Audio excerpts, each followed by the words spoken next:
Behind golden mosaics and holy relics, Byzantine palaces concealed a theatre of cruelty, where empresses ruled through blood and betrayal. Imagine stepping into Constantinople at the height of its splendor. The city does not breathe, it exhales eternity. A soft morning mist curls along the marble streets, carrying the smell of incense from the countless chapels and shrines. Bells toll, echoing across the Bosporus, their reverberations blending with the cries of merchants in the marketplaces. And above all, Hagia Sophia rises, its colossal dome floating like a golden crown against the dawn. When the choirs sing inside, their chants spiral upward, dissolving into the cavernous heights, so divine it feels as though heaven itself has descended upon stone. From the outside, the Byzantine Empire proclaimed itself as the bastion of Christian light, the last Rome, draped in gold, guarded by saints, blessed by God. To walk its palaces was to move through a mosaic of eternity. Marble walls gleamed, floors shimmered with polished stone brought from every corner of the empire. Every pillar told a story of conquest, of tribute, of divine favor. Here, rulers styled themselves not as mere monarchs, but as God's chosen, earthly reflections of heavenly order. The empire's wealth dazzled foreign envoys into silence. Its processions hypnotized even seasoned warriors. But beneath that dazzling surface, the air was thicker, heavier. For those who looked closely, the light of Constantinople cast long, jagged shadows. Behind the mosaics, hidden in corridors where the incense could not reach, whispers of betrayal thrived.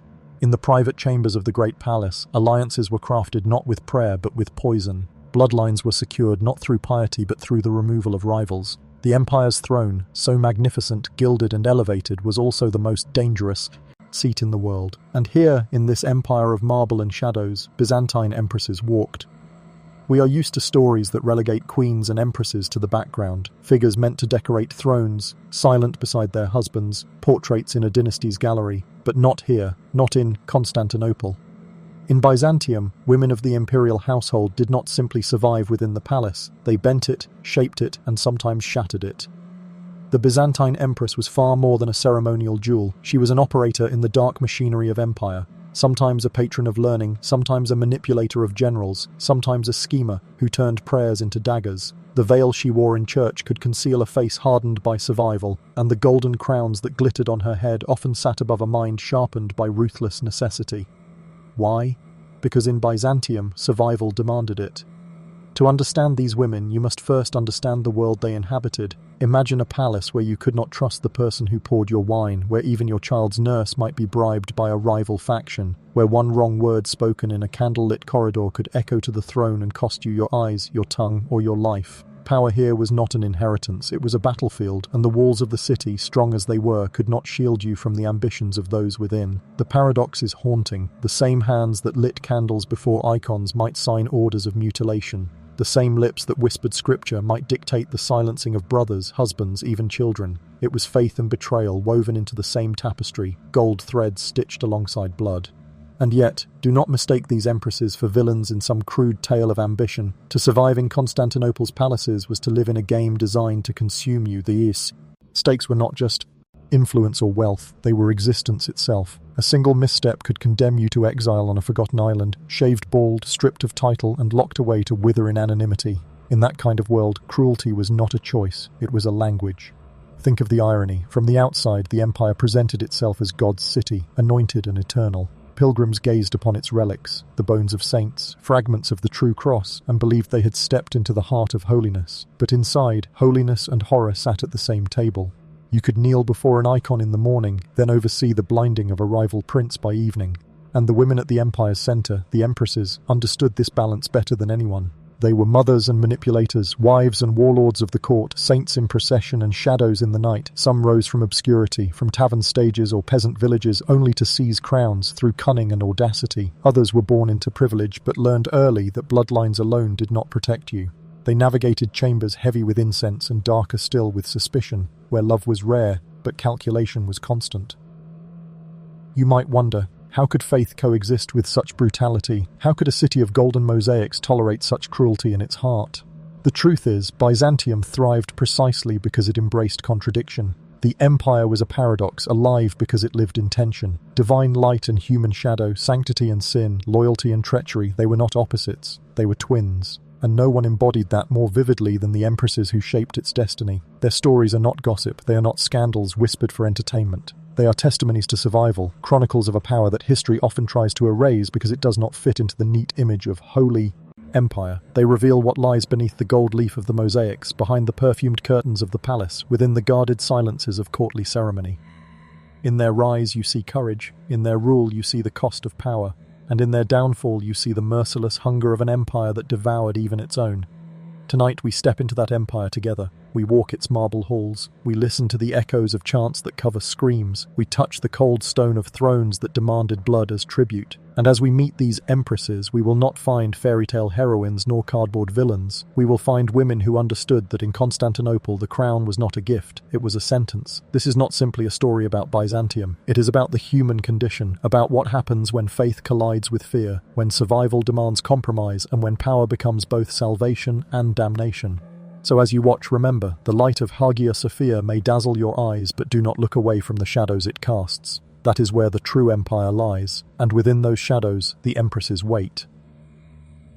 But before we meet them, ask yourself, if you stood in those halls, incense in your lungs, whispers in your ear, ambition at your side, how far would you go to survive? From childhood, imperial daughters learned one truth: a crown was a gilded cage, lined with daggers and poisoned chalices. Imagine being born into a palace where your cradle is carved from ivory, your sheets embroidered with silk, and your lullabies sung not by your mother, but by servants carefully chosen for loyalty. At first glance, such a childhood appears drenched in privilege, the envy of the world. Yet behind the shimmer of jewels and marble lies a darker reality. For the daughters of Byzantium, life was never innocent. Even in infancy, they were not simply children, they were political weapons. The moment an imperial daughter entered the world, she was more symbol than soul. Her birth was celebrated with bells and processions, but beneath the hymns lay calculations. Whose allegiance could her marriage secure? Which rival empire might she bind through her hand? Which faction would be angered if she were given to another? From her first breath, her body was no longer hers, it was property of the empire. The palace in which she grew up was both sanctuary and prison. Guards lined the corridors not merely to protect her but to watch her. Servants attended to every need, but their smiles hid ears loyal to other masters. Even family dinners could feel like arenas, every gesture weighed, every word measured. Imagine sitting beside your father, the emperor, while knowing that one careless remark could travel through the whispers of courtiers and return sharpened against you. Childhood games were rare, laughter rarer still.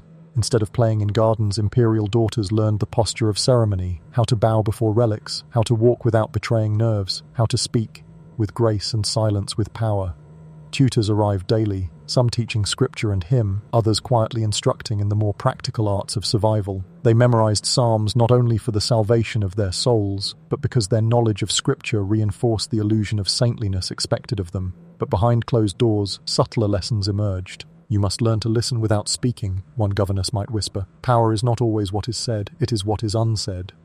You must never drink first at the table, another warned. Let others taste, let them fall if they must. Even at banquets, the girls were taught to let the food sit for a moment, to watch carefully, to wait until someone else consumed it without collapsing. Poison was not a myth in Constantinople. It was a shadow, always at the table. Imagine living in a world where every cup of wine, every slice of bread carried the possibility of death. For an imperial daughter, that awareness was not paranoia, it was survival. The education of these young women was not solely about scripture and safety, it was also about performance.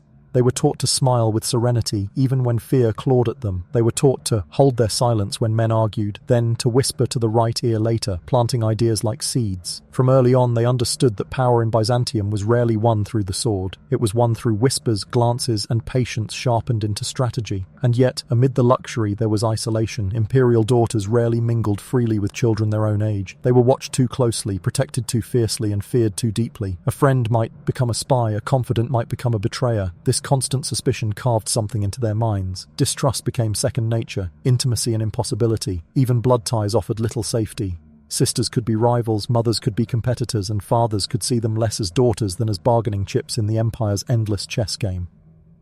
Consider the psychological weight of such an upbringing. A girl who should have been allowed to climb trees or run barefoot through fields was instead taught to weigh human expressions like coins, to measure the sincerity of smiles, to anticipate treachery in every kindness.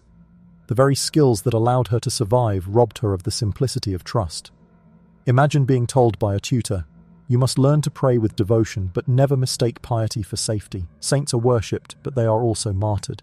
In this environment, trauma was not a sudden event. It was a slow, daily corrosion of innocence. Every small lesson, every whispered warning, stripped away the softness of childhood. By the time an imperial daughter reached adolescence, she was no longer a girl. She was a strategist in the making, her mind sharpened by suspicion, her emotions disciplined into silence. Arranged marriages loomed over their futures like storms waiting at the horizon. Some would be sent across seas to foreign courts, leaving behind the only home they had ever known, to sleep beside men they had never spoken to serve dynasties that viewed them as outsiders. Others would be married into rival Byzantine factions, where their loyalties would be tested daily. To love was dangerous. To desire independence was foolish. Their bodies became bridges between kingdoms, their vows written in ink darker than their own blood. But perhaps the most haunting reality was that even within their own palace, danger was constant. Poison in goblets, daggers in corridors, plots whispered behind veils. These were not stories meant to frighten children. They were facts of life. Some daughters witnessed uncles blinded for treason, cousins strangled before their eyes, mothers cast into exile. Each punishment was a lesson, a warning carved into memory. Mercy was weakness, and survival required vigilance. Think of the dissonance. By day they knelt before icons, their voices joining in hymns, their hearts taught to seek God's peace. By night they lay awake, rehearsing escape routes in their minds, imagining the sound of poisoned wine spilling, wondering if the shadow behind the curtain was servant or assassin. Their souls lived in two worlds, one of sanctity, one of suspicion. This fracture shaped them. It made them both saintly in public and steel-hearted in private. And yet do not imagine these daughters as entirely broken. Within them flickered a strange kind of strength, the strength born of endurance. When you are taught from birth that survival is a game of constant vigilance, you learn to read people with uncanny precision. You learn to hide your intentions like jewels, to craft your words like weapons. You become, by necessity, someone who can navigate rooms filled with enemies while never losing your smile. This was the crucible that forged Byzantine empresses. Their childhoods were not innocent beginnings, but training grounds. Every lesson in scripture doubled as a rehearsal in performance. Every warning against poison doubled as a reminder that love could kill. Every night spent wondering who to trust hardened them into women capable of wielding crowns not as ornaments but as shields and swords. So when we later meet them, those empresses who blinded rivals, who commanded armies, who bent emperors to their will, we must remember where it began. Not with cruelty for cruelty's sake, not with ambition born suddenly in adulthood. It began in guarded nurseries, in whispered warnings, in meals eaten with trembling hands. It began with trauma dressed in silk, suspicion wrapped in prayer. The empire demanded its daughters grow quickly, trust rarely, and strike silently, and they did. They survived not because they were sheltered, but because they learned to see the world as it truly was, a cage of marble, gilded, beautiful, but filled with daggers pointing inward. And as you sit with this, ask yourself, if from childhood you were taught that every embrace might conceal betrayal, how would it shape you? Would you become cautious, cold, ruthless, or would you, like them, turn your cage into a throne? A circus performer turned empress, Theodora's ascent was paved with scandal, survival, and a ruthless hunger for unshakable authority. Picture the roar of the Hippodrome in Constantinople. Tens of thousands of voices rising in chants, laughter and jeers. Chariots thunder past in clouds of dust, acrobats tumble, jugglers toss flaming torches into the air. And in the shadows of the circus, another spectacle unfolds. A young actress dressed in garish silks, painted face gleaming under torchlight, her performance both scandalous and magnetic. She dances, she teases, she shocks. Some cheer, some spit in disgust. For in the eyes of Byzantine elites, there was no profession more shameful, no woman more despised than an actress. And yet, from this stage of ridicule and desire would rise one of the most formidable women in history, Empress Theodora. Theodora's beginnings were far from royal. Born around 500 AD, her father was a bearkeeper in the Hippodrome, her mother an actress. When her father died young, Theodora's mother dragged her daughters into the same precarious trade, performing to earn survival in a world where women of their station were both desired and degraded. Imagine being a child forced onto the stage not to delight but to provoke, performing crude comedies where men laughed at your humiliation. From her earliest years, Theodora learned two truths, the cruelty of power and the necessity of wielding it before it crushed you. Contemporary accounts, written mostly by her enemies, paint her as scandal incarnate. Procopius, the historian who despised her, described her performances in lurid detail, accusing her of shameless acts and endless lust. His secret history is filled with venom, but hidden within his slander is something undeniable. Theodora possessed an extraordinary force of presence. Even those who loathed her could not ignore her. In a city where actresses were considered the lowest of the low, Theodora carved for herself a reputation that refused to be silenced. She endured poverty, exploitation, and exile. At one point, she followed a provincial governor to North Africa, only to be abandoned. Alone, sick, and desperate, she struggled even to find bread. And yet she clawed her way back, traveling across the eastern provinces, remaking herself not as a broken woman, but as a survivor. When she returned to Constantinople, she had shed the skin of a circus girl. She had become a woman sharpened by suffering, refined by hunger, and equipped with an unshakable will. It was then that she caught the eye of a man destined for greatness, Justinian. He was the nephew of Emperor Justin, a rising star in the imperial court. By all measures, their union should have been impossible. Roman law forbade men of senatorial rank from marrying actresses or prostitutes, but Justinian was captivated. He saw in Theodora not shame but brilliance, wit, and resilience. And more importantly, he saw someone who understood survival in ways court-born aristocrats never could. Justinian's love defied convention. He persuaded his uncle to change the law itself, allowing him to marry her. In 525, Theodora became his wife. Soon after, when Justinian ascended the throne, she became Augusta, Empress of the Byzantine Empire. Think of the scandal this provoked. Senators whispered in outrage, courtiers sneered behind their silks. To them, it was an abomination, a former prostitute seated on the throne of Rome. But Theodora did not flinch. She sat beneath the golden canopy, jewels draped across her body, and looked her enemies in the eye. Every insult, every whisper of contempt only hardened her resolve. She had clawed her way from dust to dominion, and she would never relinquish it. And make no mistake, Theodora was not content to be a silent ornament beside her husband. She ruled. Justinian himself, brilliant though he was, relied upon her counsel. They shared power as few imperial couples ever did. When ambassadors arrived, they met not just the emperor but the empress. When decrees were signed, her influence could be felt in the ink. It is here that we see her duality. On one hand, Theodora became a champion of women. She pushed for reforms that gave wives greater protections in divorce, banned certain forms of exploitation, and sought to provide support for destitute women forced into prostitution. She established houses where such women could find refuge. In an empire where women were often treated as property, Theodora carved legal footholds of dignity. For many, she was a beacon of hope. But hope has shadows. The same woman who defended the vulnerable could also be merciless toward her rivals. Whispers circulated of enemies vanishing into dungeons, of courtiers ruined by sudden accusations, of women who dared to challenge her crushed with humiliating precision. Mercy was not her instinct. Survival was.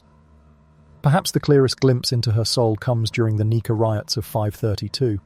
The city erupted in fury, factions uniting against Justinian, demanding his abdication. Fires consumed Constantinople, mobs chanted for a new emperor, and Justinian's advisors begged him to flee. Even he wavered, considering escape. But Theodora stood firm. Those who have worn the crown should never survive its loss, she declared. Royalty is a fine burial shroud. In that moment, she revealed the essence of her being. To her, power was not negotiable. To abandon the throne was to embrace dishonor worse than death. Her words steeled Justinian. The couple unleashed their general, Belisarius, upon the rioters. In the end, tens of thousands lay slaughtered.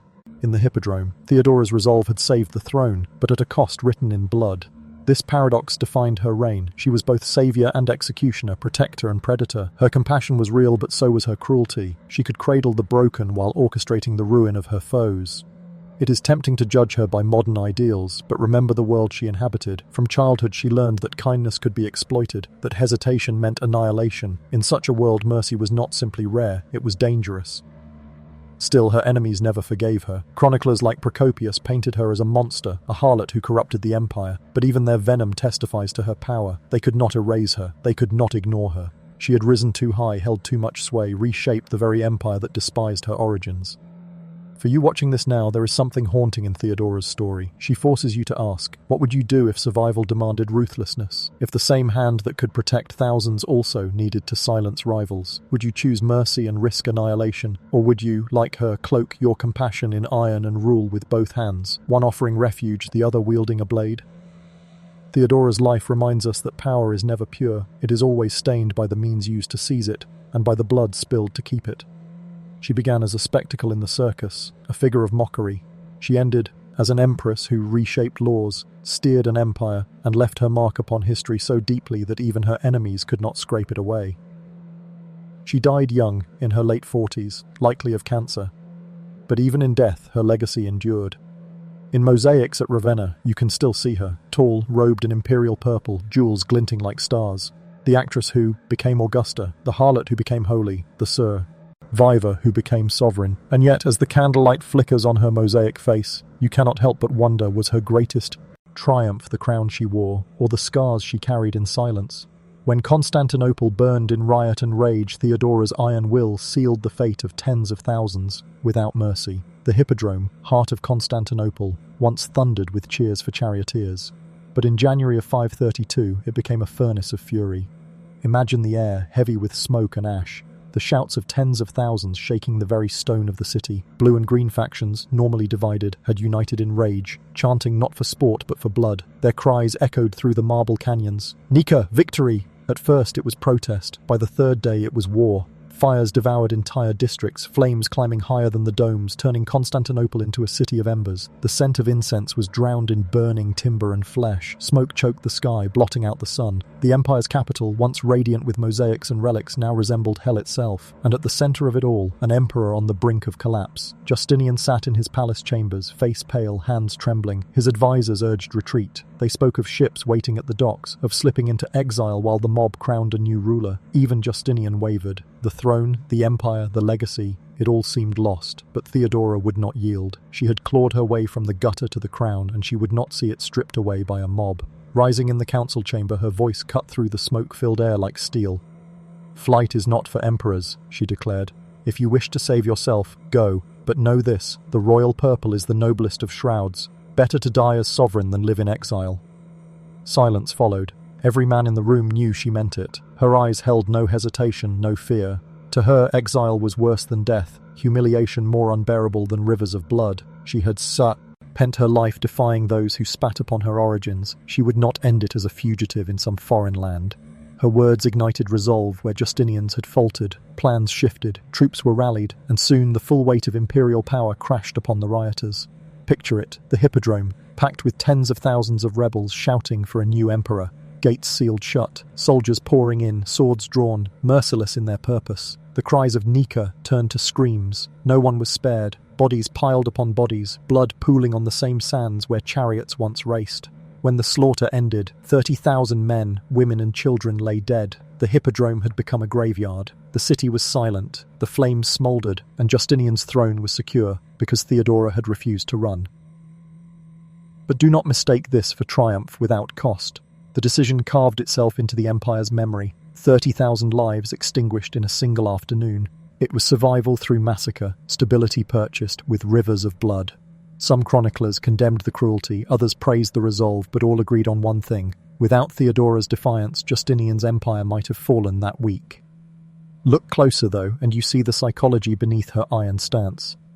For Theodora, surrender was not an option. She had already lived through humiliation. On the stage, in the gutter, in the eyes of men who thought her unworthy. She had built her life upon refusing shame, upon turning scorn into power. To her, dying in purple meant dying undefeated. Choosing death over exile was not recklessness. It was instinct, forged in the fire of survival. And what of the people? To them, the massacre was terror wrapped in divine authority. One day they screamed for justice, the next they lay butchered in heaps. The message was clear. In Constantinople, defiance could mean annihilation. The Empress had set the price of rebellion, and it was measured in bodies. As you stand in imagination before that blood-soaked hippodrome, ask yourself, what would you have done? Fled to save yourself, or stayed to kill thousands to preserve a throne? It is easy to condemn, harder to answer honestly. Theodora's legacy in the riots is one of contradictions, courage and cruelty, resolve and ruthlessness. She saved an empire, but in doing so sacrificed her people. She ensured the survival of her throne, but at the cost of her soul's peace. And history still trembles at that choice. The fire was extinguished, the blood dried, the empire endured. But the lesson remained. Power in Byzantium was never secured by love, it was held by fear. And in the shadows of that truth, a darker question lingers. If survival always demands blood, how long before the empire drowns in its own? To secure her throne, Empress Irene ordered her only son's eyes gouged out, transforming motherhood into history's darkest betrayal. Power and love seldom walk hand in hand, and when they collide, one usually leaves shattered. In the story of Empress Irene of Athens, that shattering took the form of a crown bought with the screams of her own child. Irene was not born into royal luxury. She was a woman of Greece, chosen for her beauty and poised to marry into the Byzantine court. From the beginning, she showed a mind sharper than any jewel that adorned her crown. Pious, clever, deliberate. She walked the tightrope of survival in a world where emperors were toppled like dominoes, and loyalty was a currency easily betrayed. but in her heart was a fire she would not merely seize. Reeve a throne, she would claim it, and when her husband, Emperor Leo IV, died young, she found herself guardian of the empire and of their son, Constantine VI. At first it seemed destiny smiled on her. Irene, the empress mother, ruled as regent, her young son too small to grasp the weight of power. Yet as he grew, so too did the shadow he cast. The empire whispered, the boy must rule, the mother must step aside. For Irene, this was no simple transfer of authority. It was the erasure of everything she had built, her alliances, her reforms, her grip on the imperial court. Here lies the tragedy. Constantine was not only her heir, he was her blood. The child she once cradled in silken arms now stood before her as an obstacle, and in Byzantium, obstacles were rarely left standing. You must imagine the palace in these years, corridors dripping with suspicion, courtiers carrying news like daggers hidden under cloaks. Constantine, eager to assert himself, leaned on factions opposed to his mother. Battles of words turned into skirmishes of soldiers. Mother and son became rivals, each maneuvering with bishops, generals, and senators as pawns. The empire itself split in two, and through it all, Irene's devotion to faith cloaked her ambition. She presented herself as the chosen instrument of God's will, while behind the veil she prepared for something darker. The climax came in the year 797. Constantine attempted to rise against her authority. He underestimated the one truth Irene had mastered. Survival demands ruthlessness. Betrayed by his own men, the young emperor was seized and dragged back into the very palace where he had once ruled. It was there, inside the purple-draped chambers of the great palace of Constantinople, that Irene gave the order. Her only son, her flesh and blood, was to be blinded so that he could never rule again. Pause for a moment. Feel the weight of that choice. The walls of that palace must have echoed with cries not only of pain but of betrayal. Imagine Constantine's voice breaking, calling out for the mother who once shielded him. History tells us his blinding was so brutal that he may not have survived long afterward. The boy emperor, reduced to a husk, abandoned by the very woman who gave him life. And Irene? She emerged from the shadows into the blazing light of sole rule. For the first time, Byzantium bowed before a woman reigning in her own right, not as wife, not as regent, but as emperor. She did not even call herself empress. She was Basileus, the same title as her male predecessors. But what did it cost? Scholars describe her reign as one of mixed legacy. She restored the veneration of icons in the church, earning praise from the devout. She stabilized the empire, at least for a time, through her cunning diplomacy. And yet, her name is forever chained to that act of horror, the mother who chose the throne over her child. You might ask yourself, was this cruelty or was it desperation? In the Byzantine world, mercy was weakness. Exile meant plots. Blindness was the final erasure of a rival. Irene may have convinced herself that it was necessity, that her reign would safeguard the empire. But can necessity ever cleanse a mother's hands of her son's blood? As you reflect on Irene's story, remember this: power is rarely inherited without pain. And in Byzantium, it demanded sacrifices that tore at the very fabric of humanity.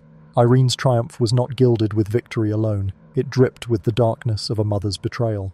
So, I turn to you. Could you imagine ruling a world knowing the price of your crown was the light in your child's eyes? And if Irene could justify that, what horrors might the next empress unleash when power hung in the balance? In the Byzantine palace, dinner could become death. Empresses mastered poisons as invisible weapons of survival and revenge. The banquet table gleamed with gold. Bowls of figs and honeyed wine shimmered beneath flickering lamplight. Courtiers laughed, musicians played, and goblets clinked in celebration. But beneath the splendor of Constantinople's palaces, every sip was shadowed by suspicion. Because here in Byzantium, food was never just nourishment, it was a battlefield. And the most lethal weapon was not the sword, but the poisoned chalice. For an empress, poison was power distilled into a cup. Unlike the blade, it left no public spectacle, no body strewn across the palace floor in bloody defiance. It was silent, subtle, cloaked in mystery. Harder to trace than steel, yet devastating enough to shatter dynasties. To survive in the Byzantine court, women learned quickly. Loyalty could be feigned, alliances broken, but poison was always faithful to its master. You have to picture it. Long banquet halls where the emperor sat high on his throne, the empress glittering beside him, nobles leaning close with smiles that never touched their eyes. Every course, every bite was a gamble. Tasting slaves were forced to sample dishes first, their lives reduced to shields of flesh, and still no one felt safe. A spice too bitter, a wine too sweet, could mean an agonizing death before dawn. Chroniclers whisper of empresses accused, sometimes in fear, sometimes in envy, of turning kitchens into killing grounds. Take Empress Theophano, whose name became synonymous with suspicion. Historians debated whether she orchestrated the deaths of Emperors Romanos II and Nicephorus II. Both felled in sudden, unexplained circumstances. Was it a lover's betrayal, a calculated move to keep her grip on the throne, or merely rumour crafted by enemies eager to tarnish her? No one could ever prove it. That was the brilliance and the terror of poison. It left only whispers where a sword left screams. And it wasn't only husbands who became targets, rivals, mistresses, even political enemies outside the palace walls. Anyone who threatened the Empress's delicate hold on power risked finding their bread soaked in venom or their wine cut with a deadly tincture. The chalice carried not just wine, but fate. Imagine the psychological toll. To dine in Byzantium was to play a game of nerves. Fingers trembled around goblets, conversations slowed when a guest's cough lingered too long. Servants' eyes darted between platters, praying they would not be accused of treachery if illness struck. Even love itself could not escape suspicion. How could you trust a kiss, when the lips that gave it might conceal betrayal? For the empresses, the horror cut deeper still. They were women born into a world where steel was forbidden to them, where armies would not follow their command. So they turned to what was left, the invisible. Herbs crushed in secret chambers, potions whispered over with prayers and curses, apothecaries summoned in the dead of night, their concoctions brewed in silence. To live was to walk the knife's edge between survival and monstrosity. Think of the loneliness. An empress could not share her fears, for every confidant might be the very hand plotting her downfall. Every shared meal with her husband could conceal the knowledge that one day, to all remain alive, she might have to choose his death over her own. Poison did not simply kill bodies, it corroded trust. A dissolved affection rewrote the very script of intimacy into something cold and calculated. The court itself became a theatre of paranoia.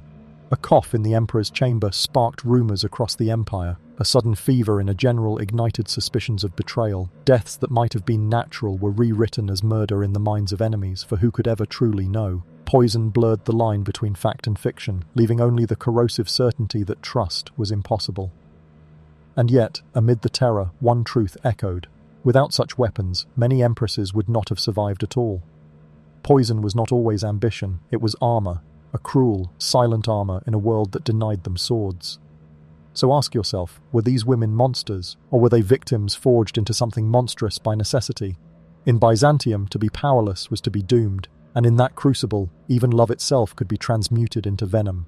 Because in this empire, every banquet was a battlefield, and every goblet a gamble.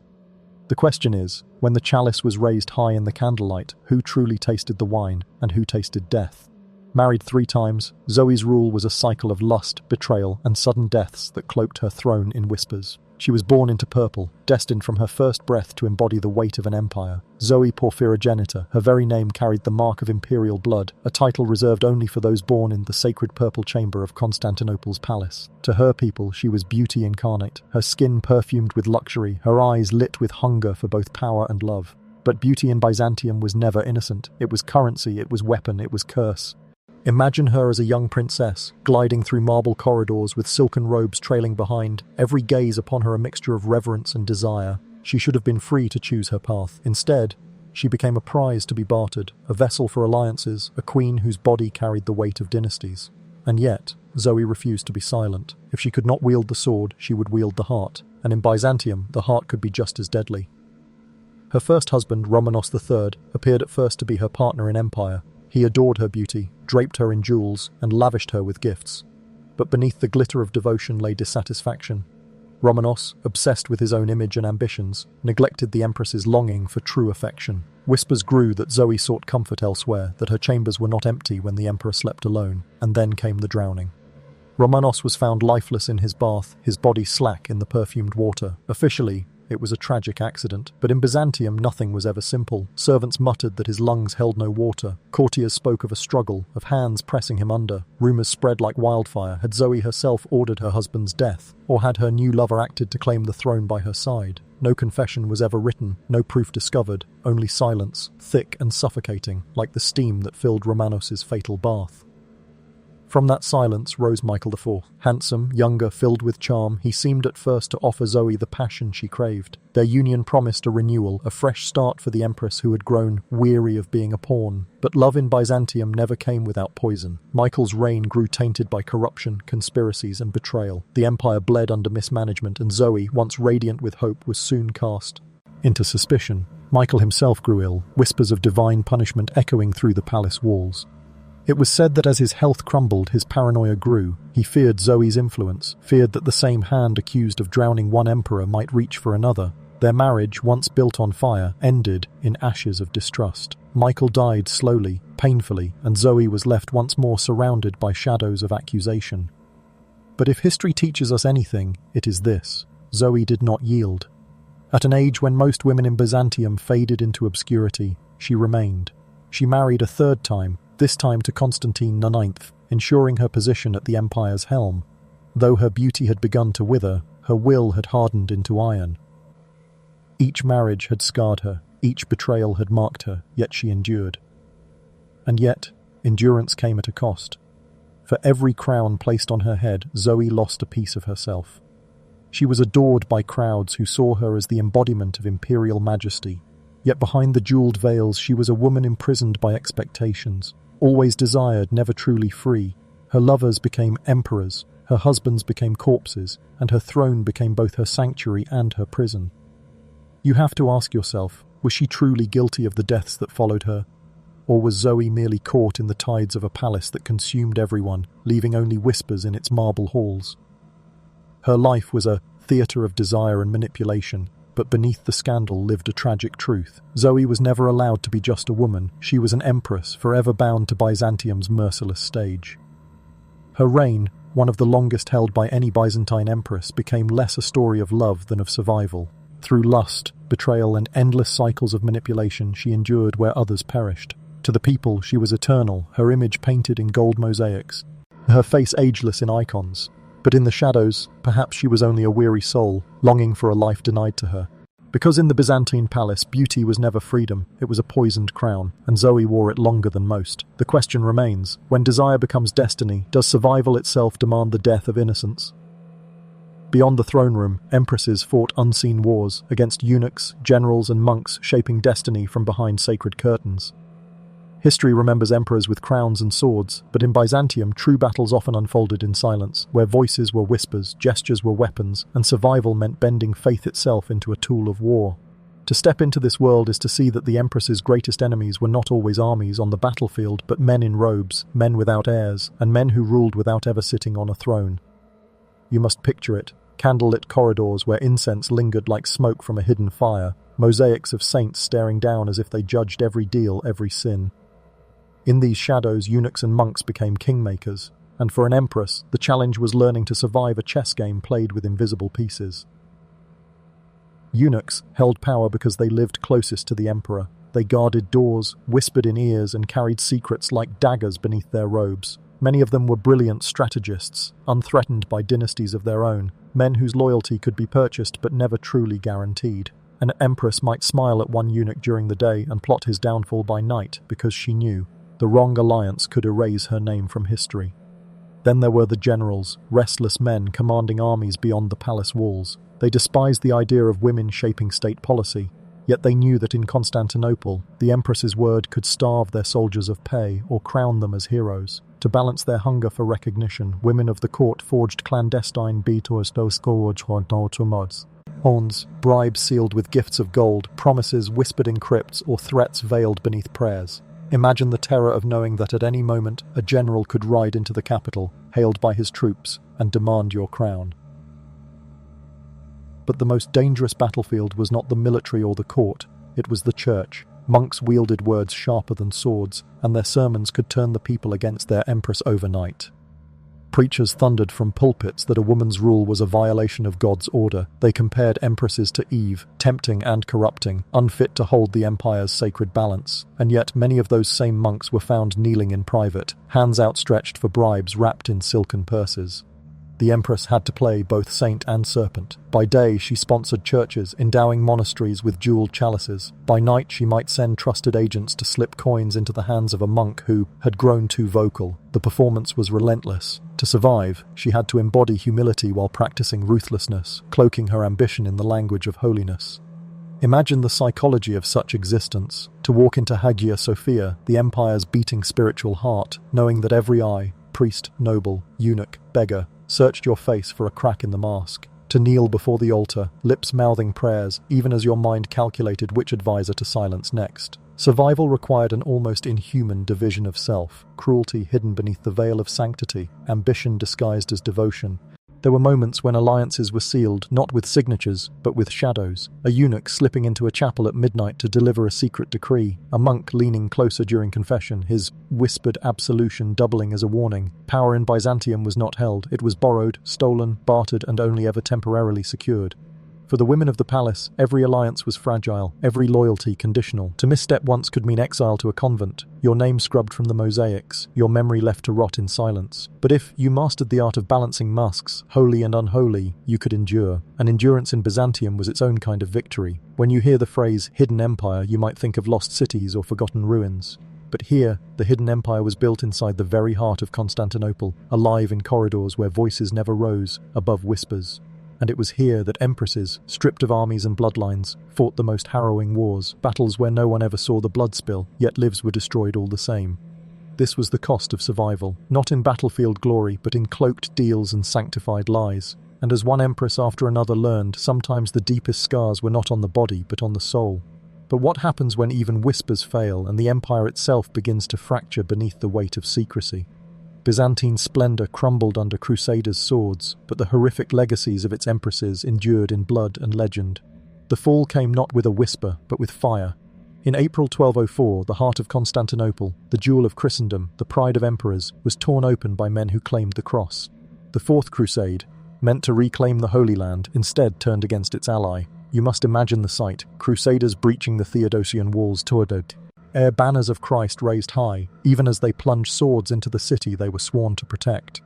For centuries, Byzantine empresses had played the silent wars of court, alliances forged in candle-lit chapels, rivalries endured behind silk curtains. But now, no intrigue, no bribe, no whispered prayer could stop what was coming. From the palace windows, women of imperial blood watched as Constantinople burned. They had survived eunuchs, generals, and monks, yet against crusaders drunk on plunder, they were powerless.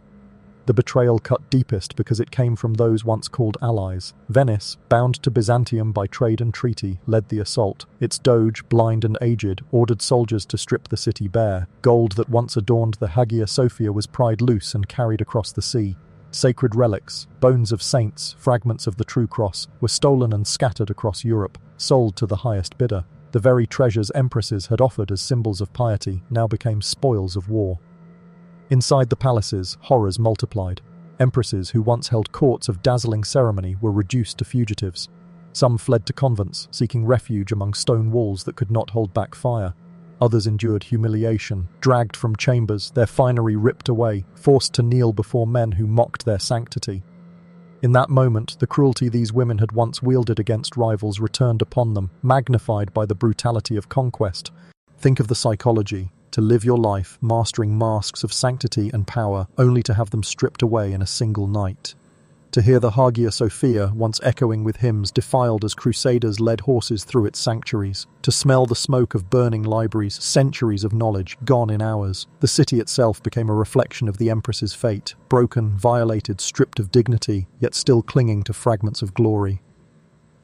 Yet history is cruelly ironic. The horrors empresses suffered did not erase the horrors they had inflicted. Their legacies survived in whispers, embedded in the ruins. Chroniclers from the West painted Byzantine women as schemers, temptresses, sorceresses who had brought doom upon themselves. Whether truth or propaganda, the stories spread like wildfire, shaping how Europe remembered Byzantium for centuries. When later medieval rulers spoke of treachery or decadence, they invoked images of Byzantine courts, of empresses with bloodied hands, their beauty twisted into symbols of ruin. It is easy to see the sack of Constantinople as merely the collapse of a city, but for the women who had fought so hard to shape its destiny, it was the collapse of self. Every whispered secret, every cruel bargain, every mask of piety, they all dissolved in the roar of fire and steel. And yet in ruin their shadows endured. Walk through Venice today, and you will see fragments of Constantinople's soul, the 4 bronze horses above St. Mark's Basilica, looted from the hippodrome where emperors once paraded. Enter cathedrals across Europe, and you will find relics stolen from Byzantine chapels. Each is a silent testimony. The empress's world may have collapsed, but its echoes haunted the continent. As a viewer, you might wonder, were these women victims or architects of their own downfall? The truth lies in the paradox. They lived in a sigh, stem where survival demanded cruelty, where sanctity masked ambition, where secrets were currency. In the end, those very weapons, manipulation, betrayal, silence, turned against them. Their empire's collapse was not just military, it was moral, spiritual, psychological. If you look closely, you will see their legacy not in marble ruins, but in memory itself. Legends of scheming queens, of cursed women, of empires undone by vanity, all of these trace back to Byzantium. And while the Crusaders carried away relics, the most enduring relic was the story of its empresses, feared, condemned, but never forgotten. The empire that once glittered like a crown of gold became a scar upon history, and through that scar the faces of its women still stare at us, half saint, half sinner, demanding that we remember. But after the ashes settled, what remained of Byzantium's spirit, and how did its fractured legacy shape the world that followed? Their crowns gleamed with rubies, but every jewel concealed screams. Byzantine empresses remind us that power always demands blood. Power in Byzantium was never ornamental, it was flesh, it was bone, and it was memory. When you look at the women who wore those jeweled crowns, you see not only rulers but survivors, creatures forged in a furnace of intrigue, betrayal, and sacrifice. Their faces shimmered in mosaics, their prayers echoed in chapels, yet behind every fragment of beauty was a truth as sharp as a dagger. Every ounce of power cost someone's blood, sometimes their own. Think of it. These empresses were worshipped as near saints, yet they also orchestrated poisonings and plotted coups. They offered bread to the poor, then stripped rivals of dignity and life. They blessed soldiers in Christ's name, even as they sent armies into unwinnable wars. This paradox is haunting, isn't it? They were victims and perpetrators in equal measure, condemned to play both roles in an empire that devoured its own. Survival demanded it. A woman who hesitated, who showed weakness, was erased, buried in convent silence or exiled to a monastery where her name dissolved into forgotten ink. And yet those who grasped too tightly at power, who wielded cruelty too openly, left behind a different kind of ruin, their reputations twisted into monstrous legends. Imagine the psychological toll, to wake each morning knowing that your crown was not made of gold, but of daggers balanced above your head. The trauma of their choices did not vanish when their palaces collapsed in fire. It passed forward through whispers and legends, haunting generations who followed. In medieval Europe, when chroniclers wrote of women who destroyed kingdoms, they borrowed their imagery from Byzantium. And even today, when we describe ambition with words like ruthless or manipulative, we echo centuries-old stories first shaped by these empresses' shadows. Trauma has a way of lingering, not in bloodlines alone, but in language and memory. And here is where the reflection turns unsettling. The Byzantines are long gone, but the paradox remains. Look around the modern world. Power still feeds on silence, on the suffering of those too weak to resist. Corporations, governments, even personal relationships. Ambition extracts its toll.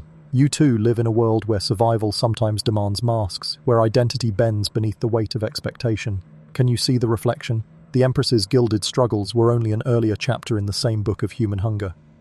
Ask yourself, how much of your own life is shaped by this same paradox? How often do you choose silence to endure? How often do you feel the weight of ambition pressing on your back, whispering promises of security, success, survival?